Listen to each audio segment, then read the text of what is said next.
SpaceX, the most capable and prosperous space company in the world, is listed as the only space company working diligently to ensure that the Starship lands on the Moon and Mars.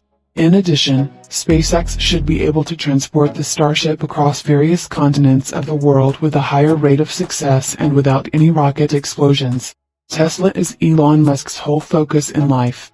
As a result, if you don't possess a Tesla electric car, you aren't operating one of the fashionable electric vehicles that are currently popular across the world in the 21st century.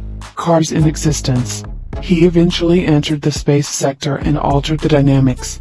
His accomplishments in space over the past 10 years have already alarmed his longtime rivals in the field. He has already popularized the Starship, but Elon still hasn't achieved his ultimate objective of making a Starship land on the Moon or Mars. And some of the issues keeping the Starship from taking off into space are the booster fuel line leak, the launch platform exploding into bits, and the heat shield tiles breaking off when the 33 Raptor's 2 engine is ignited. However, SpaceX currently asserts that there is a workable solution to all of these issues that will enable all 33 Raptor's 2 engines to launch flawlessly. Discover the effective SpaceX solution to these issues in the next video. If you have the opportunity and are nearby Boca Chica, Texas, take a walk and check out SpaceX's tall Mechazilla launch tower. You'll be grateful for what you see and learn more about Elon Musk's brilliant plan to save all 33 engines named after the Mechagodzilla character from the Godzilla movie franchise. One of the most ambitious components of a space travel project that is already making history is the tower. To make sure that every test flight ends in a catastrophic splashdown in the ocean or with a vehicle that cannot be reused, SpaceX will deploy 33 Raptor engines to power the very heavy first stage and on the Starship's upper stages. 39 Raptor engines will be lost by the corporation, which is a staggering number of engines in terms of cost and lost production time. Musk, on the other hand, will not permit such a waste and will abandon this spaceship project, on which he has devoted his entire life. In addition, Elon Musk is seriously contemplating using the launch tower of the Starship to catch extremely heavy before touching down on Earth. Mechazilla is the subject of grandiose aspirations by SpaceX. In December 2020, Musk stated that the business planned to use the launch tower's arms to catch the incredibly heavy booster upon its return to Earth. And some Musk supporters have even created cartoons based on their hypothetical scenarios for how it may work. On August 30, 2021, Musk gave further information about how it would operate. 2 pins will probably be used by the booster for lifting and catching. Musk said that in order to support the increased weight, it could be desirable to alter the grid. There would be a flip-out feature on the Starship's windward side. Perhaps it is a portion of the forward flaps, but in order to draw the booster out and line it with the orbital launch pad so that it can launch once more, it must be stepping on the tank treads.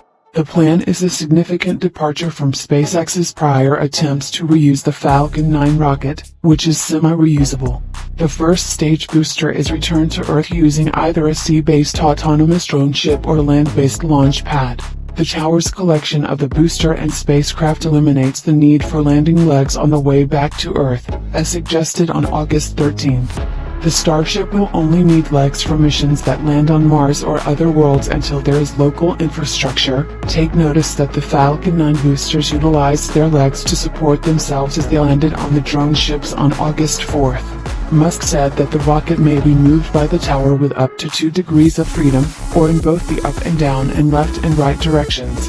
Musk stated that the booster appears to be landing on a very small strip of steel on the tower's Mechazilla arms rather than a concrete landing platform on the ground.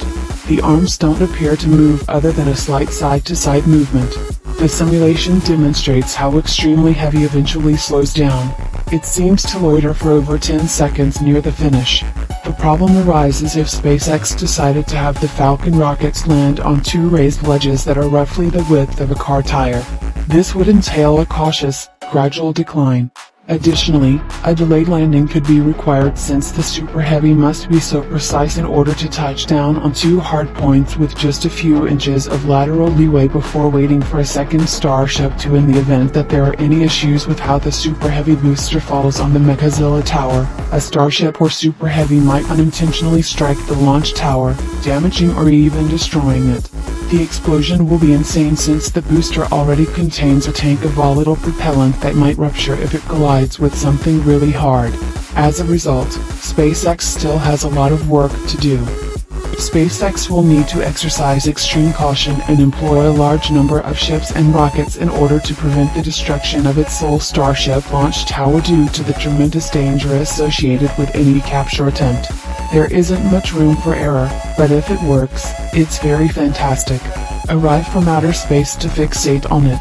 The Mechazilla tower may be made more stable with two sturdy trays with built-in stress reduction, and longer arms are required for capturing. To allow the heavier catching arms more room to maneuver, the lifting winch and cable might also need to be altered. It's improbable that a clean capture can be made with the way things are right now, thus it's crucial to implement further adjustments. We should prepare for a significant demolition of the launch tower if these improvements are not done. Musk should have enough fuel to land the rocket safely and, if it's still stable, fly to the tower and be apprehended if he doesn't push the first stage. On the way down, it will be largely vacant and quite bright. It would only require a maximum of 2 or 3 engines, and the Raptor engines have a power reduction capability of roughly 40%. Or SpaceX could have a whole other thought. The paddles could be completely removed, and the Falcon 9's legs could be used to slow down and steer the Starship rocket. With booster, they could accomplish the same feat, at least for early flights. Once the flights are successful, they could switch back to whatever sophisticated method they intend to use. The tower can catch the rocket and move it back into place on the launch pad. This could help SpaceX reuse rockets faster than we've ever seen before. It will take a Falcon 9 booster 20 to 21 days and 6 hours to prepare for another flight. After the last one, Musk said that he wanted Starship to be able to fly 3 times a day. Musk might need this fast turnaround time if he wants to build a city on Mars by 2050. He estimated that in 2019, assuming each ship could transport 100 tons of goods, the city would require around 1 million tons of cargo to be self-sufficient. So, during the next 30 years, SpaceX will need to fly 10,000 times, or 333 times a year. When will that enormous number be used for the first time? Since SpaceX intends to test the Starship booster catch on the first orbital launch, which is most likely going to happen shortly, it will most likely happen soon. Sending hundreds or thousands of people to Mars to carry the supplies required to establish a colony might seem like a dumb notion. It seems as though someone deliberately devised the most costly and useless scheme ever and followed it. To carry the supplies to the ISS, SpaceX will need to construct a cargo ship and send them in 3 consecutive shipments. Robots should be used in the earliest phase of construction to lay out infrastructure. The second would have additional supplies, robots, and a few important individuals. Musk has pledged to populate Mars and make the planet self-sufficient for human settlements, which means it would need to produce its own fuel, food, water, energy, and tools in addition to being able to produce replacement parts, electronics, and computers. Large-scale mining, smelting, and manufacturing operations would be necessary for this. You would also need a population of about 5,000 people to continue reproducing indefinitely, but more would be ideal. The biggest challenge is that we still don't know if humans can endure the low gravity of Mars for an extended period of time. Do you believe that SpaceX will be able to land the very hefty booster, which has 33 Raptors and 2 engines, on the Mechazilla launch tower? Did you know SpaceX announced first static fire lifting 300 tons of Raptor engines that will change space? This may happen sooner than we anticipate.